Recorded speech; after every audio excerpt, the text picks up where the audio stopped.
বাপ বিদেশ, ভাই বিদেশ, দেশে বইয়া মোবাইল টিফোন আর বইয়া বইয়া বেডির ছবি দেখুন। আমি তো দেখছি রে বাপ, প্রবাসীর কষ্ট কাকে বলে।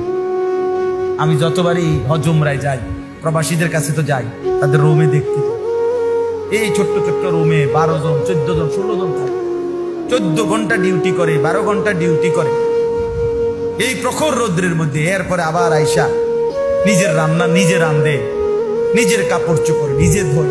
কে কে দিলেন? আমি 33 দিন হজে ছিলাম।